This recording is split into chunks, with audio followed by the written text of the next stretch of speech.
The crystal glass slipped from Benjamin Morrison's trembling fingers, shattering into 1,000 pieces on the marble floor of his penthouse restaurant.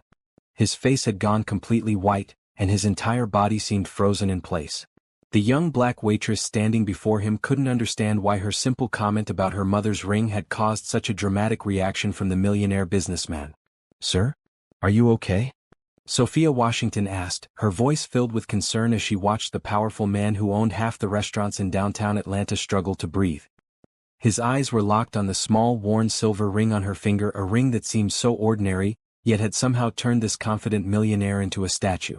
Sophia had been working at Morrison's Fine Dining for only 3 weeks. It was her first job since graduating from community college, and she desperately needed the money to help her grandmother pay for her medical bills.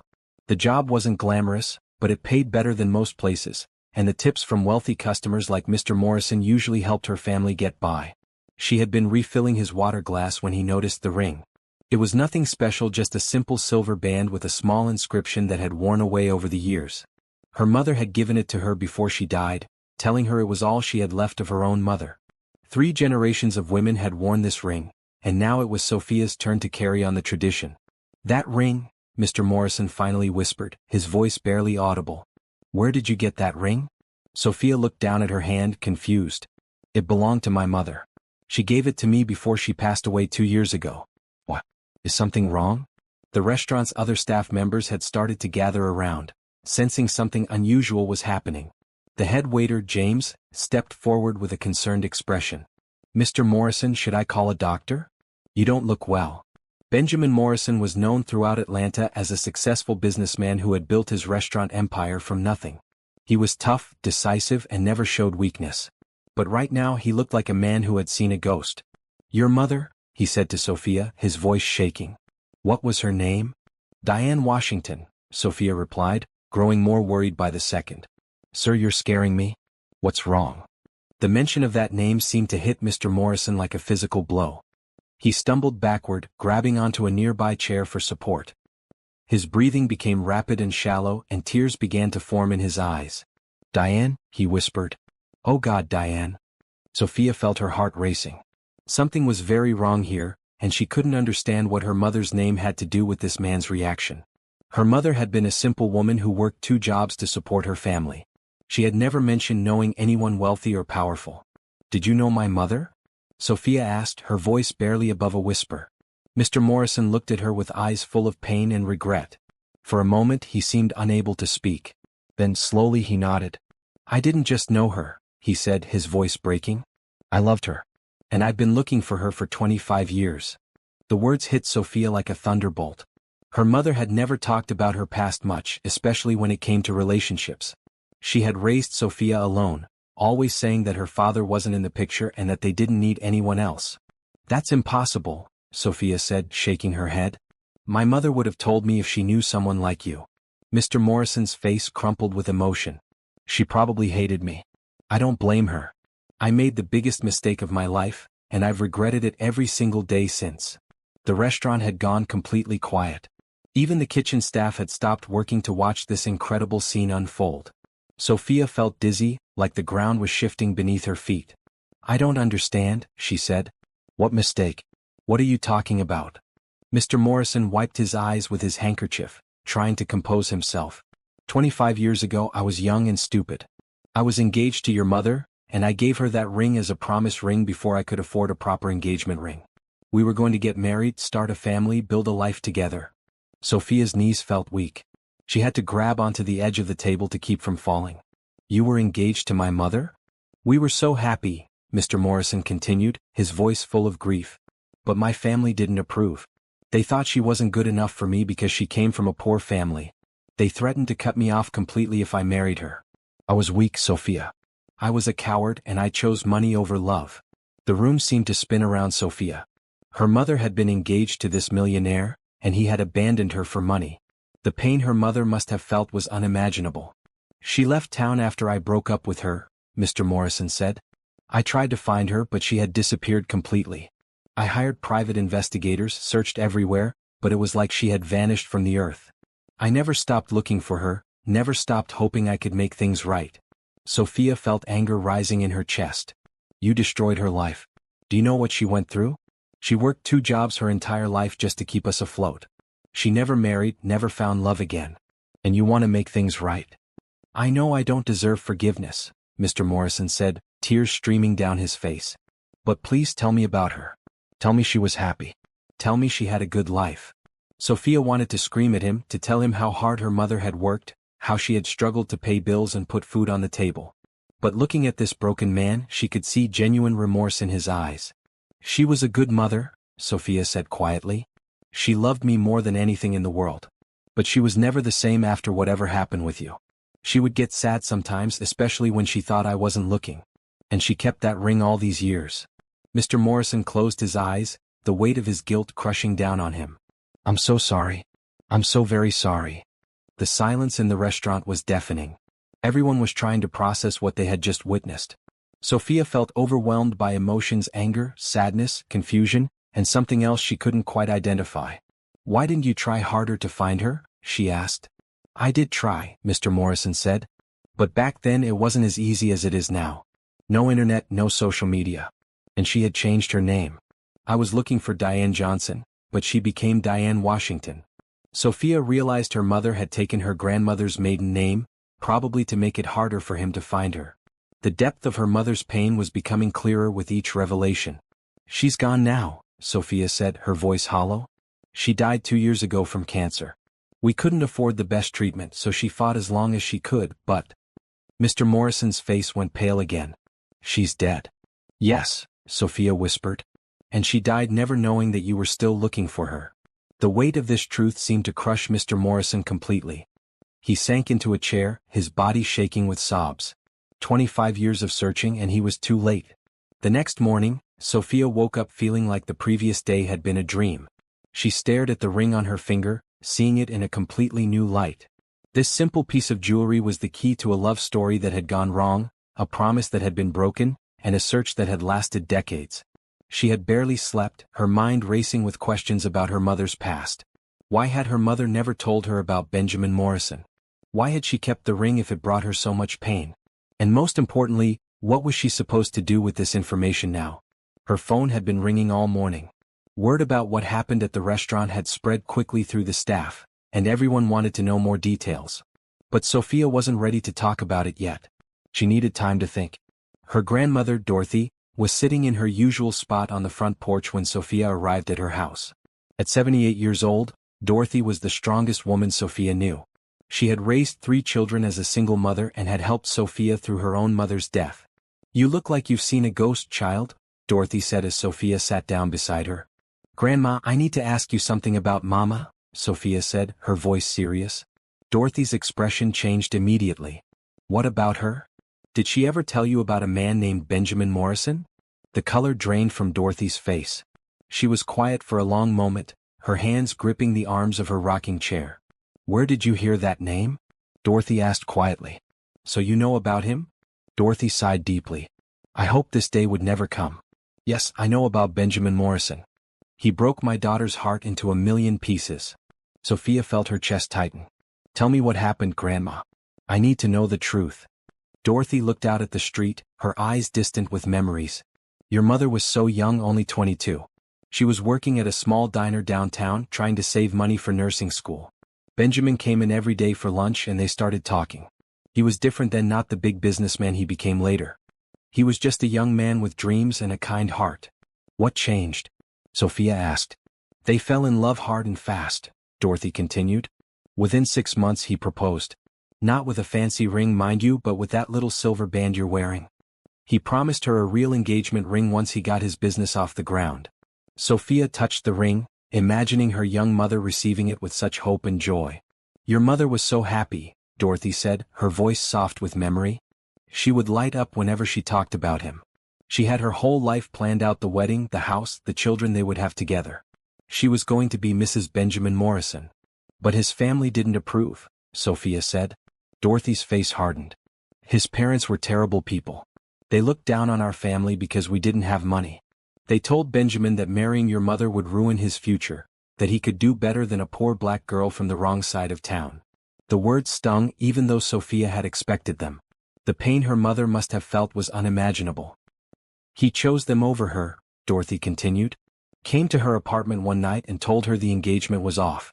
Said he couldn't marry her because it would hurt his business prospects. Your mother was devastated. Did she know she was pregnant? Sophia asked quietly. Dorothy turned to look at her granddaughter with surprise. How did you know? I'm 24 years old, Grandma. If they broke up 25 years ago, the math is pretty clear. Dorothy nodded slowly. She found out she was pregnant a week after he left her. She was so scared, so alone. She didn't know what to do. Did she try to tell him? She went to his office, but his secretary wouldn't let her see him. She left message after message, but he never called back.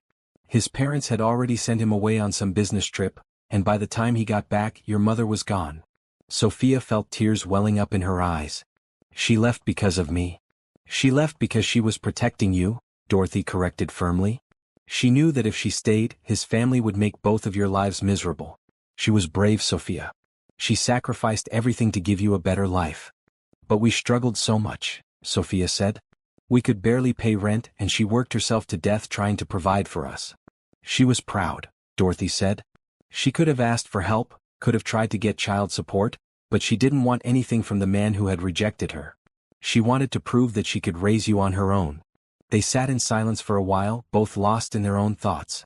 Sophia was trying to process the fact that Benjamin Morrison was her father, that the millionaire businessman who had been paralyzed by the sight of her ring was actually the man who had abandoned her and her mother. He's been looking for her, Sophia said finally. For 25 years. Dorothy looked surprised. What do you mean? Sophia told her grandmother about what had happened at the restaurant, about Mr. Morrison's reaction to the ring, about his tears and his regret. Dorothy listened in stunned silence. He really said he's been searching for her all this time? Dorothy asked. Yes. He said he hired private investigators, that he never stopped looking. Dorothy shook her head in disbelief. If that's true, then he's been suffering too. All these years, your mother thought he had just forgotten about her and moved on with his life. What am I supposed to do now? Sophia asked. He's my father, but he's also the man who destroyed my mother's life. That's something only you can decide, Dorothy said. But I will say this, your mother never stopped loving him. Even after everything he put her through, she kept that ring. She could have thrown it away, sold it, given it to someone else. But she kept it, and she made sure you got it. Sophia looked down at the ring again, seeing it with new understanding. It wasn't just a piece of jewelry, it was a symbol of love, loss, hope, and forgiveness. Do you think she would want me to forgive him? Sophia asked. I think your mother would want you to do whatever brings you peace, Dorothy said. She spent too many years carrying anger and hurt. Don't let that be your burden too. As Sophia drove home that evening, she made a decision. She was going to see Benjamin Morrison again, but this time on her own terms. She had questions that needed answers, and she had things to say that he needed to hear. She called the restaurant and left a message for him to meet her at the small coffee shop where her mother used to work. If they were going to talk about the past, it seemed fitting to do it in a place that had been important to her mother. When she arrived at the coffee shop the next morning, Mr. Morrison was already there, sitting at a corner table with 2 cups of coffee. He looked like he hadn't slept, his eyes red and his face drawn with exhaustion. Thank you for coming, he said as she sat down across from him. I have questions, Sophia said simply. And I want honest answers. I'll tell you anything you want to know, Mr. Morrison replied. First, I need to know if you really loved my mother or if she was just some fling you had when you were young. Mr. Morrison's eyes filled with emotion. I loved her more than I've ever loved anyone. She was the light of my life, the reason I got up every morning. Losing her was the biggest mistake I've ever made, and I've regretted it every single day since. Then why didn't you fight for her? Sophia demanded. Why did you let your family control your life? Because I was young and stupid, Mr. Morrison said, his voice heavy with regret. I thought I could make money first and then come back for her. I thought I could have both my family's approval and your mother's love. I was wrong about everything. She was pregnant, Sophia said quietly. Did you know? The words hit Mr. Morrison like a physical blow. His face went completely white and he gripped the edge of the table. Pregnant? He whispered. With me, Sophia said. I'm your daughter. Mr. Morrison stared at her in shock, his mind racing to process this revelation. He looked at her face more carefully, seeing features he had somehow missed before: the shape of her eyes, the curve of her smile, the way she held her head when she was thinking. My daughter, he breathed. You're my daughter. She tried to tell you, Sophia continued. She went to your office, left messages, but you never called back. I never got any messages, Mr. Morrison said, his voice desperate. My parents must have intercepted them. They controlled everything, my phone calls, my mail, my schedule. If I had known. What would you have done? Sophia asked. I would have come back immediately, Mr. Morrison said without hesitation. I would have married her, raised you together, been the father you deserved. I would have chosen you both over everything else. Sophia wanted to believe him, but the pain of growing up without a father was still too fresh. But you didn't, she said. And we struggled because of it. Do you know what it's like to grow up poor? To watch your mother work 2 jobs just to keep a roof over your head? To go to bed hungry sometimes because there wasn't enough money for food? Mr. Morrison's face crumpled with guilt. I'm so sorry. I would give anything to change the past. But you can't, Sophia said. My mother is gone and I grew up without a father. That's something we both have to live with. They sat in silence for a long moment, both struggling with the weight of the truth. Finally, Mr. Morrison spoke again. What can I do now? How can I make this right? Sophia studied his face, seeing genuine remorse and pain in his eyes. Despite everything, she found herself feeling sorry for him. He had made a terrible mistake, but he had been suffering for it too. I don't know, she said honestly. I need time to think about all of this. I understand, Mr. Morrison said. But please don't shut me out completely. I know I don't deserve it, but I'd like the chance to know you, to be part of your life if you'll let me. Sophia looked at him for a long moment, then nodded slightly. We'll see. As she got up to leave, Mr. Morrison called out to her. Sophia, wait. There's something else you need to know. She turned back to him, waiting. Your mother wasn't the only one who kept something from the past, he said. I never married. I never had other children. I've been alone all these years because I could never stop loving her. The revelation hit Sophia unexpectedly. All these years she had imagined him moving on, finding someone else, building a new life. But he had been alone too, carrying his own burden of regret and loss. I'll call you, she said quietly, and walked out of the coffee shop with her mind spinning with new possibilities. Over the next few weeks, Sophia found herself thinking about Benjamin Morrison constantly. She went to work each day at the restaurant, but everything felt different now. The other staff members looked at her with new curiosity, whispering among themselves about the dramatic scene that had unfolded. Mr. Morrison had given her his personal phone number, but she hadn't called yet. She needed to sort through her feelings first, to decide what kind of relationship, if any, she wanted to have with the man who was her father. Her grandmother Dorothy had been supportive but cautious. Don't rush into anything, she advised. Take your time to get to know him. People can change, but they can also disappoint you. Sophia had been doing her own research, looking up articles about Benjamin Morrison online. What she found surprised her. He was known not just for his successful restaurants but for his charity work.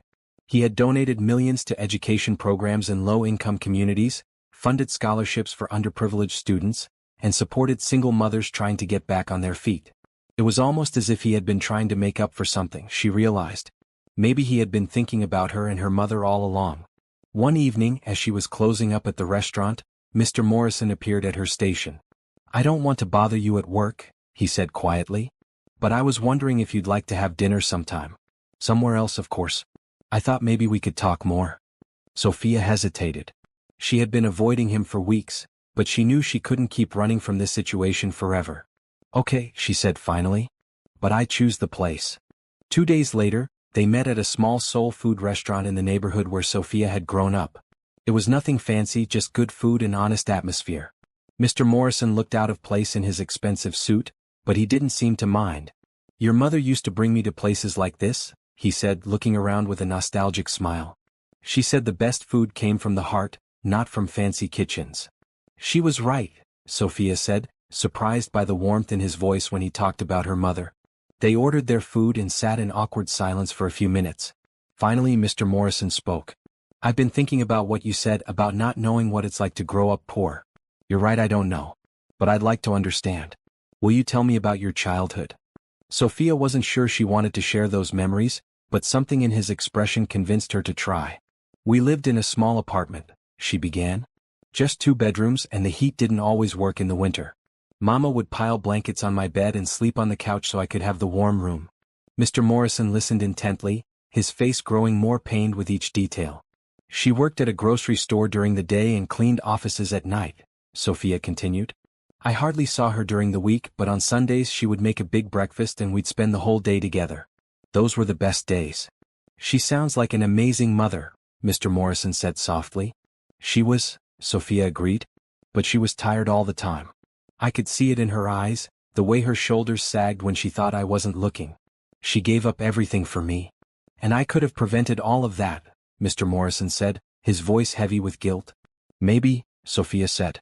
But we'll never know for sure. They ate in silence for a while, both lost in their own thoughts. Finally, Mr. Morrison reached into his jacket and pulled out a small photo album. I want to show you something, he said, sliding it across the table. Sophia opened the album and gasped. The first page contained photos of her mother as a young woman laughing, smiling, looking radiantly happy. She had never seen her mother look so carefree. Where did you get these? She asked. I took them when we were together, Mr. Morrison said. I've carried this album with me for 25 years. Sophia turned the pages, seeing her mother in a completely different light. In one photo she was wearing a simple sundress and dancing in a park. In another she was making a silly face at the camera. These were glimpses of a woman Sophia had never known, a woman who had been young and in love and full of hope. She was so beautiful, Sophia whispered. Inside and out, Mr. Morrison agreed. She had this laugh that could light up a room. And she was so smart, so determined. She was going to be a nurse, you know. She wanted to help people. She never went to nursing school, Sophia said sadly. She said she couldn't afford it after I was born. That's my fault too, Mr. Morrison said. She gave up her dreams because I wasn't there to support her. Sophia continued looking through the photos, finding one that made her heart skip. It was a picture of her mother holding up her left hand, showing off the ring that was now on Sophia's finger. Her mother's face was glowing with joy and love. She was so happy when I gave her that ring, Mr. Morrison said, noticing which photo she was looking at. She said it was the most beautiful thing anyone had ever given her. Why didn't you give her a real engagement ring? Sophia asked. I was planning to, Mr. Morrison said. I had been saving money for months, working extra hours to afford something worthy of her. But then my business opportunity came up, and I had to choose between the ring and the investment. I chose the business, thinking I could give her an even better ring later. But later never came, Sophia said. No, Mr. Morrison said quietly. It didn't. Sophia closed the album and looked at him directly. What happened to your parents? The ones who didn't think my mother was good enough for you? Mr. Morrison's face darkened. They died in a car accident 5 years ago. We weren't close by then. I had distanced myself from them after I realized what they had cost me. Did you ever tell them about me? No, Mr. Morrison said. I didn't know about you until a few weeks ago. But even if I had, I don't think it would have mattered to them. They were set in their ways, convinced that money and status were more important than love. Sophia felt a mix of emotions: sadness for grandparents she would never know, but also relief that she wouldn't have to deal with people who had looked down on her mother. I have something for you, Mr. Morrison said, reaching into his other pocket. He pulled out a small velvet box and placed it on the table. Sophia stared at it suspiciously. What is it? Open it, he said gently. Inside the box was a beautiful diamond engagement ring, elegant, timeless, and clearly expensive. Sophia's breath caught in her throat. This is the ring I was going to give your mother, Mr. Morrison said. I bought it 2 weeks after I broke up with her, when I realized what a mistake I had made. I've been carrying it ever since, hoping that someday I'd find her and be able to give it to her. Sophia touched the ring gently, amazed by its beauty. It's gorgeous. I know she's gone and I can never give it to her now, Mr. Morrison said. But I'd like you to have it. Not as an engagement ring, obviously, but as a symbol of the love I had for her, and the love I'm hoping to build with you. Sophia looked up at him, seeing tears in his eyes. You really loved her, didn't you? With all my heart, Mr. Morrison said. And I love you too, even though I've only known you for a few weeks. You're so much like her, strong, independent, caring. She did an amazing job raising you. For the first time since this whole situation began, Sophia felt her walls starting to come down. She could see the genuine emotion in his eyes, the deep regret and the hope for a future relationship. I'm not ready to call you Dad, she said quietly. I don't know if I'll ever be ready for that. I understand, Mr. Morrison said. I don't expect that. I just want the chance to know you, to be part of your life in whatever way you're comfortable with. Sophia took the ring box and closed it carefully. I'll think about it. That's all I can ask for, Mr. Morrison said. As they left the restaurant, Sophia felt something shifting inside her. She wasn't ready to forgive him completely, but she was beginning to understand that he had been suffering too. Maybe, just maybe, they could find a way to build something new from the ashes of the past. "Benjamin," she said as they reached their cars. He turned, surprised that she had used his first name instead of the formal Mr. Morrison. "Thank you for the photos," she said. "And for keeping them all these years." "Thank you for giving me a chance," he replied. As Sophia drove home, she found herself thinking about her mother's ring on her finger and the engagement ring in the box beside her. 2 rings, 2 different times, but both symbols of the same love story that had been interrupted but never truly ended. Maybe it was time to find out what the next chapter might hold. The next few months brought gradual changes in Sophia's life. She and Benjamin, she had started calling him by his first name, began meeting regularly for coffee or lunch. At first, their conversations were stilted and awkward, but slowly they began to develop a tentative friendship. Benjamin was nothing like she had expected. He was kind, thoughtful, and genuinely interested in her life. He asked about her college experience, her dreams for the future, and her memories of her mother. He listened without judgment when she told him about the struggles they had faced, and he never tried to make excuses for his past mistakes. "I can't change what happened," he said during one of their conversations. "But I can try to make sure the future is different." Sophia was surprised to discover that they had a lot in common. They both loved reading, enjoyed cooking, and had a passion for helping others. Benjamin had started his charity work years ago, he told her, partly because he kept thinking about all the families like hers who were struggling to make ends meet. "Every scholarship I funded, every program I supported, I wondered if there was a young woman out there like your mother who needed help," he said. "I guess I was trying to make up for not being there for you both." Sophia found herself looking forward to their meetings. Benjamin was easy to talk to, and he had a way of making her feel like her thoughts and opinions mattered. He never talked down to her or made her feel like she was less than him because of her background. One day he asked her about her plans for the future. "I've been thinking about going back to school," Sophia said. "I'd like to get my bachelor's degree, maybe study business or social work." "That's wonderful," Benjamin said. "What's stopping you?" "Money mostly," Sophia admitted. "I can't afford to quit working and I can't afford tuition either." Benjamin was quiet for a moment. "Would you let me help with that?" Sophia bristled slightly. "I don't want charity." "It's not charity," Benjamin said quickly. "It's a father trying to support his daughter's dreams. I know I wasn't there for the first 24 years of your life, but I'd like to be there for the rest of it if you'll let me." Sophia wasn't sure how to respond. Part of her wanted to maintain her independence, to prove that she could make it on her own just like her mother had. But another part of her was tired of struggling, tired of having to choose between her dreams and her basic needs. "I'll think about it," she said finally. That weekend, Sophia visited her grandmother Dorothy to talk about Benjamin's offer. Dorothy was sitting in her garden, tending to her roses. "He wants to pay for my college," Sophia said without preamble. Dorothy looked up from her flowers. "And what do you want?" "I want to go to school," Sophia said.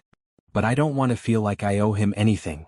"Honey, sometimes accepting help isn't about owing someone something," Dorothy said. "Sometimes it's about letting people show love in the way they can." "But what if he tries to control my life? What if he thinks paying for my education gives him the right to make decisions for me?" Dorothy smiled. "Then you tell him no. You're a strong woman, Sophia. You can accept his help and still maintain your independence." "What do you think about him?" Sophia asked. "Really?" Dorothy was quiet for a moment, considering her words carefully. "I think he's a man who made a terrible mistake when he was young, and he spent the rest of his life trying to make up for it. That doesn't excuse what he did to your mother, but it doesn't make him a bad person either. Do you think Mama would want me to have a relationship with him?" "I think your mother would want you to be happy," Dorothy said. "And if having a relationship with your father brings you joy, then yes, I think she would want that." The next week, Sophia met Benjamin at their usual coffee shop, but this time she had made a decision. "I'll accept your help with school," she said. "But I have conditions." Benjamin's face lit up. "Name them." "First, I choose the school and the major. You don't get to influence my decisions about my education." "Agreed," Benjamin said. "Second, I keep working at the restaurant. I won't be completely dependent on you." "If that's what you want," Benjamin said. "Third, this doesn't change our relationship. I'm still not ready to call you Dad, and I still need time to figure out what having you in my life means." "I understand," Benjamin said. "I'm grateful for whatever relationship you're willing to have." Sophia felt a weight lift off her shoulders. For the first time in her life, she wouldn't have to choose between her dreams and her survival. "There's something else," she said. "I want to visit my mother's grave. I want to tell her about you, about what's happening. Would you like to come with me?" Benjamin's eyes filled with tears. "I would be honored." The next Saturday they drove to the small cemetery where Diane Washington was buried. Sophia had brought fresh flowers, her mother's favorite white roses. Benjamin had brought a single red rose, the kind he used to give her when they were young. Standing at the grave, Sophia felt a mix of emotions. She told her mother about Benjamin's return, about the scholarship for college, about the complicated feelings she was having about the past and the future. "I think you would want me to forgive him, Mama," she said quietly. "I think you would want me to have a family, even if it's not the one you planned." Benjamin stood silently beside her, his own tears falling freely. When Sophia finished speaking, he stepped forward and placed his rose on the grave. "I'm sorry, Diane," he said, his voice breaking. "I'm so sorry for everything. I should have fought for you. I should have been there for you and our daughter. I know I can't change the past, but I promise I'll spend the rest of my life making it up to Sophia. I'll be the father she deserves, even if it's 24 years too late." As they stood together in the quiet cemetery, Sophia felt something shift inside her. The anger she had been carrying was slowly being replaced by something else, not forgiveness exactly, but understanding. And maybe, just maybe, hope. "She kept your ring all these years," Sophia said softly. "Even when things were hardest, even when she could have sold it for money, she kept it." "She was an amazing woman," Benjamin said. "And she raised an amazing daughter." As they walked back to the car, Sophia made another decision. "I want to start calling you Benjamin instead of Mr. Morrison. If we're going to build some kind of relationship, it should feel more personal." "I'd like that," Benjamin said, smiling through his tears. Over the following weeks, their relationship continued to evolve. Benjamin helped Sophia apply to several universities, and she was accepted to Georgia State University with a full scholarship that he had quietly arranged through his foundation. She chose to study social work, inspired by her mother's caring nature and her own desire to help families like theirs. Benjamin also offered her a management position at one of his restaurants, which would allow her to work part-time while going to school. The pay was significantly better than her current job, and she would gain valuable business experience. "I don't want people to think I'm getting special treatment because I'm your daughter," Sophia said when he offered her the position. "You're not," Benjamin said firmly. "You're getting this job because you're smart, hardworking, and reliable. The fact that you're my daughter is just a bonus." Sophia was touched by his faith in her abilities. She had never had anyone believe in her potential the way Benjamin did. As the summer progressed, they began spending more time together outside of their regular coffee meetings. Benjamin took her to art museums, introduced her to books she had never heard of, and shared stories about building his business from nothing. "I was a lot like you when I was young," he told her one day. "Determined to succeed, willing to work harder than everyone else. The difference is I had family money to fall back on. You've done everything on your own." "Mama always said that anything worth having was worth working for," Sophia said. "She was right," Benjamin said. "But that doesn't mean you have to struggle unnecessarily. There's a difference between working hard and making things harder than they need to be." Slowly, Sophia began to understand what he meant. She didn't have to prove her worth by suffering. She could accept help and still maintain her dignity and independence. One evening, as they were having dinner at a quiet restaurant, Benjamin brought up a topic that had been on his mind for weeks. "I've been thinking about your mother's ring," he said. "The one you wear every day." Sophia touched the ring unconsciously. "What about it?" "I was wondering if you'd like to know what the inscription says," Benjamin said.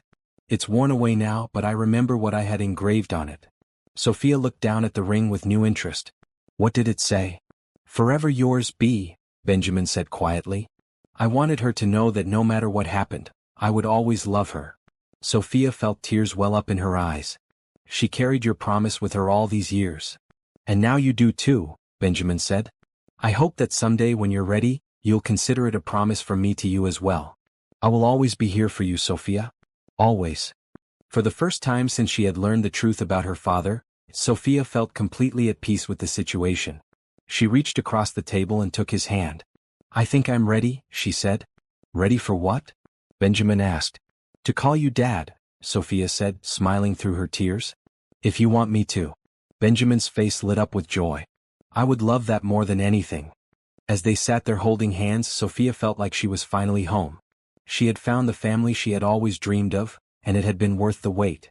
6 months later, Sophia stood in her cap and gown, waiting to receive her bachelor's degree in social work. In the audience, Benjamin sat next to Dorothy, both of them beaming with pride. It had taken her 3 years of hard work, juggling school and her job at the restaurant, but she had finally achieved her dream. After the ceremony, they gathered for a celebration dinner at Benjamin's house, a beautiful home that he had insisted Sophia consider her own. She had been hesitant at first, but gradually she had come to love the warmth and comfort of having a real family home. "I have something for you," Benjamin said as they finished dessert. He handed her a small wrapped package. Inside was a beautiful locket, antique silver with delicate engravings. When she opened it, she found 2 photos, one of her mother as a young woman, and one of herself at graduation. "I thought you might like to carry her with you as you start this new chapter of your life," Benjamin said. Sophia felt tears in her eyes. "It's perfect. Thank you, Dad." The words still felt new on her tongue, but it was getting easier to say. Benjamin had more than earned the title through his patience, love, and unwavering support. "There's something else," Benjamin said. "I've been thinking about the restaurant business, and I have a proposition for you." Sophia looked at him curiously. "What kind of proposition?" "I want to open a new restaurant," Benjamin said. "Something different from my other places. A community-focused restaurant that serves good, affordable food and provides job training for people who need a second chance. I want to call it Diane's Place in honor of your mother." Sophia's heart skipped. "You want to name it after Mama?" "She believed in helping people," Benjamin said. "She would have loved the idea of a place that brought the community together and gave people opportunities to better their lives." "And you want me to be involved?" "I want you to run it," Benjamin said. "You have the business skills, the social work background, and the heart for this kind of work. It would be your restaurant, your vision." Sophia was speechless. The idea was more than she had ever dared to dream. A restaurant that honored her mother's memory while helping others, it was perfect. "I don't know what to say," she whispered. "Say yes," Dorothy said from across the table. "Your mother would be so proud." "Yes," Sophia said, laughing through her tears. "Yes, absolutely yes." The next year was a whirlwind of planning and preparation. Sophia threw herself into designing the restaurant, creating job training programs, and building partnerships with local organizations. Benjamin provided the funding and business expertise, but he made sure everyone knew that this was Sophia's project. They chose a location in the neighborhood where Sophia had grown up, in a building that had been empty for years. As they renovated the space, Sophia felt like she was breathing new life into her old community. The grand opening of Diane's Place was a celebration that brought together people from all walks of life. The menu featured soul food recipes that Sophia had learned from her mother and grandmother, alongside healthier options that reflected current nutritional knowledge. But the restaurant was more than just a place to eat. It was a community center, a job training facility, and a symbol of hope. They hired people who had been struggling to find work, provided them with training and support, and helped them build better lives for themselves and their families. During the opening ceremony, Sophia stood before the crowd with Benjamin and Dorothy by her side. She wore her mother's ring and the locket Benjamin had given her, carrying the past with her as she stepped into the future. "This restaurant is named after my mother, Diane Washington," she said. "She was a woman who believed that everyone deserved a chance to succeed, regardless of where they came from or what challenges they faced. She worked hard every day to provide for her family, and she taught me that the most important thing in life is to help others." The crowd applauded, and Sophia felt her mother's presence with her in that moment. "But this restaurant is also about second chances," she continued. "About families coming together even when the path is difficult. About forgiveness and hope and the belief that it's never too late to make things right." She looked at Benjamin, who was wiping tears from his eyes. "My father and I lost 24 years together because of mistakes and misunderstandings. But we found each other again, and we're building something beautiful from the ashes of what was lost. That's what Diane's Place represents, the possibility of new beginnings." As the crowd cheered and the restaurant filled with the sounds of laughter and conversation, Sophia felt a deep sense of satisfaction. She had found her purpose, her family, and her place in the world. Later that evening, as the last customers were leaving, Benjamin approached her with a serious expression. "I have one more surprise for you," he said. "But this one is different." He handed her a legal document. As she read it, her eyes widened in shock. "You're giving me half of your entire business empire?" she asked. "You're my daughter," Benjamin said simply. "You're my heir. I should have been providing for you all these years, and I want to make sure you're taken care of for the rest of your life." Sophia looked at the papers in amazement. She was now a multi-millionaire with ownership stakes in dozens of successful restaurants and investments. "I don't know if I can handle all of this," she said. "You can," Benjamin said confidently. "You've already proven that with Diane's place. You have your mother's heart and my business sense. You're going to do amazing things." As they locked up the restaurant that night, Sophia felt overwhelmed by how much her life had changed. A year ago, she had been a struggling waitress with no family except her grandmother. Now she was a successful businesswoman with a father who loved her, a thriving restaurant that was helping her community, and a future full of possibilities. "Do you think Mama can see all of this?" she asked Benjamin as they stood outside Diane's place. "I think she's been watching over us this whole time," Benjamin said. "I think she's the reason we found each other again." Sophia looked up at the stars, feeling her mother's love surrounding her like a warm embrace. She touched the ring on her finger, the ring that had started this whole journey, and smiled. "Thank you, Mama," she whispered. "For everything." As they walked to their cars, Benjamin put his arm around his daughter's shoulders. "I love you, Sophia," he said. "I'm so proud of the woman you've become." "I love you too, Dad," Sophia replied. "And I'm grateful that we found our way back to each other." The next morning, Sophia woke up in her own apartment. She had chosen to keep her independence even as her financial situation had changed dramatically. She looked at the photos on her dresser, her mother as a young woman, her grandmother in her garden, and a new photo of herself with Benjamin at the restaurant opening. She had everything she had ever wanted: family, financial security, meaningful work, and a future filled with hope. But most importantly, she had learned that love can survive anything, even 25 years of separation and pain. As she got ready for another day at Diane's place, Sophia thought about all the families she would help, all the second chances she would provide, and all the dreams she would help others achieve. Her mother's legacy of love and service would live on through the restaurant and through the woman Sophia had become. The ring on her finger caught the morning light, and she could almost hear her mother's voice whispering, "I'm proud of you, baby girl. You found your way home." And indeed she had. After a lifetime of searching, Sophia had finally found her place in the world, surrounded by love and filled with purpose. The little silver ring had brought her father back to her, but more than that, it had brought her home to herself. The story that had begun with a shattered glass and a paralyzed millionaire had become a tale of redemption, forgiveness, and the unbreakable bonds of family. And as Sophia looked toward the future, she knew that the best chapters were still to come. 2 years later, Diane's place had become a beloved fixture in the Atlanta community. The restaurant had expanded to include a catering service, a food truck that served underprivileged neighborhoods, and a scholarship program for students pursuing careers in hospitality and social work. Sophia had also found love with Marcus, a teacher who volunteered at the restaurant's literacy program. They had gotten engaged with the diamond ring Benjamin had kept for 25 years, and they were planning a wedding that would be held in the restaurant's garden. Benjamin had fully embraced his role as a father and was looking forward to becoming a grandfather someday. He and Dorothy had become close friends, bonding over their shared love for Sophia and their memories of Diane. And sometimes, on quiet evenings when the restaurant was closed, Sophia would sit in the dining room and look at the portrait of her mother that hung on the wall. She would tell her about the day's events, about the people they had helped, and about the dreams that were still coming true. The ring on her finger had become more than just a piece of jewelry. It was a symbol of hope, a reminder that love never truly dies, and a promise that families can be rebuilt even after they've been broken. In the end, the story of the black waitress and the millionaire who went paralyzed at the sight of a simple ring had become something much bigger, a testament to the power of love, forgiveness, and the belief that it's never too late for a happy ending.